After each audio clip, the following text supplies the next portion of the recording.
Save किया था ना? मैं सिर्फ इसलिए गया था क्योंकि उसने मुझे कॉल किया, that's it. But listen तो. Save it for someone else.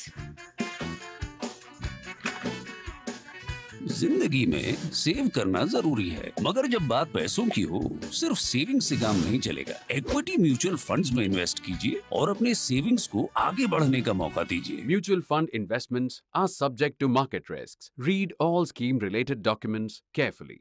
Before we begin, I'd like to make an appeal. For those of you who haven't already, I request you to take membership of ThePrint's YouTube channel, which costs just 159 rupees per month. Click on the join button to enjoy exclusive member benefits, including loyalty badges, priority responses, and member-only videos. We are now also extending newsletters for all our YouTube members. For this, I request all YouTube members to write to us with their full name and email address at members@theprint.in. That's members@theprint.in, and we'll get back to you. Early in the spring of 1972, the embers of national disgrace still glowing across what remained of Pakistan after the Bangladesh Liberation War, the Singing and Dancing Girls Association of Lahore gathered for an unusual protest. For weeks, the media had been blaming the disaster on sex workers who debauched military ruler General Agha Muhammad Yahya Khan. Lurid stories circulated about The Proper Channel, a sex worker who could broker military postings for a fee, foreign agent Firdaus, diamond-draped Kausar, the infamous General Rani. Failure wore everything or nothing except military fatigues. Far from the general impression responded Inayat Begum, the very irate grande dame of the famed Hira Mandi courtesan district in Lahore. Exactly the opposite to the truth. From all available accounts, she said, the role of the singing and dancing girls or so-called prostitutes in ruining General Yahya was marginal. The culprits were the so-called good family women and highly placed begums.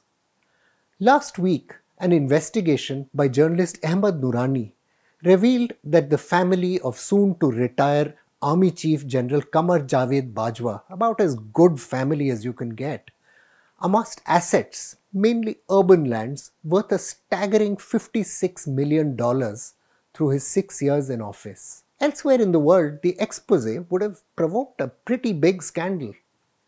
This particular scandal, though, has long stood in the sunlight, conducted by the husbands of good family begums.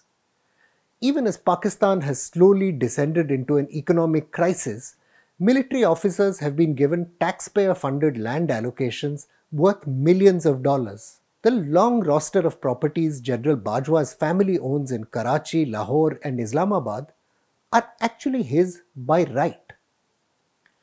Together with networks of military-owned conglomerates that produce cement, breed horses, produce milk and run educational institutions, the military rests on a gargantuan system of patronage. Like the country's political parties, dominated since independence by landed and commercial elites, the military isn't so much a professional army as a kind of interest group. Even though prostitutes and sex-crazed generals were easy targets to take the fall for the defeat in 1971, the military had long been hollowed out by institutionalized corruption. That process began long before the Bangladesh War, and the new revelations tell us it continues unchecked. For Pakistan's generals, love of their motherland comes second best to love of land. Little official documentation exists on the military's land and business interests. There's just one authoritative book, which you must read if you're interested in the subject, by the scholar and print columnist Aisha Siddiqa. The scale of land grants was staggering. General Ayub Khan, who seized power from then-President Iskandar Mirza in a 1958 coup, Pakistan's first, received 247 acres of agricultural land on leaving office in 1969, as well as at least one sprawling residential home in Islamabad. The generals who lost the 1965 India-Pakistan War, Muhammad Musa and Umrao Khan, received similar agricultural grants. From official disclosures made by former military ruler General Parvez Musharraf, it's known he received 8 commercial and residential properties as well as agricultural holdings. Another former army chief, General Parvez Ashfaq Kayani, his successor, received at least 90 acres of agricultural land. How did this all come about? Toward the end of the 19th century, battered by the Great Rebellion of 1857, Imperial Britain had set about laying foundations for a loyal native military. The tool it chose for this social engineering was a system of irrigation canals running across then arid Punjab. The British created what were called canal colonies. The empire provided patronage to clan chieftains in Punjab through the grant of land and military contracts. These elites in turn ensured order and raised soldiers. Entire villages refused to enlist to serve in the First World War, historian Tahir Mahmood has recorded, but they were evicted from their lands and women separated from their husbands and sons until the men agreed to sign up. For soldiers who agreed to serve the empire, generous pay, pension, and even land was an offer. In 1912, 10% of the canal colony land was reserved for the military. This system was consolidated under General Ayub's regime. Social scientist Raymond Moore, writing in 1967, recorded that, and I quote, over 300,000 acres of land have been made available in the Sindh, plus rich acreage across the Indian frontier. For major generals and above, there was an allotment of 240 acres, while brigadiers and colonels were entitled to 150 acres. Lieutenant colonels received 124 acres, majors and lieutenants 100 acres, and junior commissioned officers 64 acres, and so on down the line. Even this benevolence didn't quite win Ayub the loyalty of his military, divided as it was down the middle by an anti-government movement spearheaded by soon-to-be Prime Minister Zulfikar Ali Bhutto. Led by General Yahya, a new military junta evicted Ayub from office. The army staged a coup against the army. Like the old feudal order, these new Praetorian landlords fostered a culture of excess. The official Hamudur Rahman Commission, which investigated Pakistan's role in the 1971 war, contains evidence of very strange visits from the wives of senior military officers to Yahya's home. The reason the report was suppressed for so long, scholar C. Christine Fair has suggested, was not because of anything it said about Bangladesh, but because it would have revealed Yahya, I quote, had a penchant for cuckolding officers in every one of Pakistan's armed forces. The public revelation of this would probably have been more humiliation than a defeated army would have survived. The scholar Hassan Abbas has recorded that Yahya, to celebrate the construction of a new villa in Peshawar, threw a drunken party where all the guests ended up with their clothes off. The naked Yahya, funnily, insisted on driving home the equally naked Shamim Hussain, the country's ambassador to Austria, who he affectionately called Black Pearl, believe it or not. Later, Yahya almost sparked off a diplomatic incident, locking himself up with his favorite courtesan, Aqlim Akhtar, known as General Rani for the power she wielded within the military. From the Borgias to the Kennedys, though, many effective, efficient rulers have demonstrated deplorable sexual conduct and emerged none the worse for it. The general succeeded in handling the years of secret diplomacy leading up to the China-United States détente of 1970. The real challenge before him was not his sexual peccadillos, but his political problems. And Yahya appeared to have a real roadmap to address those. To diffuse the social tensions that brought him to power, Yahya promised Pakistan its first real democratic election. There had been none from 1947 to the 1958 coup, and Ayub had imposed what he called basic democracy with very limited electorates. East Pakistan politicians won the right to rule Pakistan in these first fair elections. A politician, Zulfikar Ali Bhutto, wouldn't countenance sharing power with the East, and thus pushed Pakistan down the road to war. Following his house arrest in 1972, Yahya lived in a villa in Rawalpindi, now home to the famous Beacon House School, but does not appear to have actually amassed large properties or assets. Not even his worst enemy could say of Yahya that he robbed his country or its people, the grand old man of Pakistani journalism Ardeshir Kovasji recorded.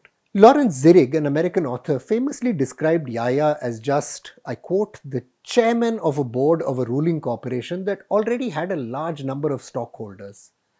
These included the factions that formed the military junta itself and also political parties like the Pakistan People's Party. Earlier, Ayub also had chosen to exercise power through the institutions of the bureaucracy, not the military itself. His regime became mired in regrettably colorless scandals involving, among other things, the meteoric rise of this general's son Gohar Ayub as an industrial oligarch. General Muhammad Ziaul Haq, who took power by deposing Bhutto in 1977, imposed a grim new puritanism on Pakistan, the opposite of Yahya, if you like. But he also expanded the Pakistan Army's control of wealth by pushing investments into non-military businesses. The ISI and other military institutions also became widely involved in drug running to fund jihadist causes, with the money washing across Pakistan's military and civilian life. From 1965 to 2003, Aisha Siddiqa tells us, the military handed out a staggering 2.3 million acres of irrigated land to its personnel. In 2002, the government also formed what are called the Defence Housing Authority, which made housing and commercial plots available to officers at knockdown rates. The reason it could give those knockdown rates was by selling some part of the land taken by the army for defense purposes and exploiting it commercially. From the rank of major, officials became eligible for DHA plots, heavily subsidized of course by these private sales. As colonels, they're entitled to another plot, and rising to brigadier up to 2 residential and commercial plots.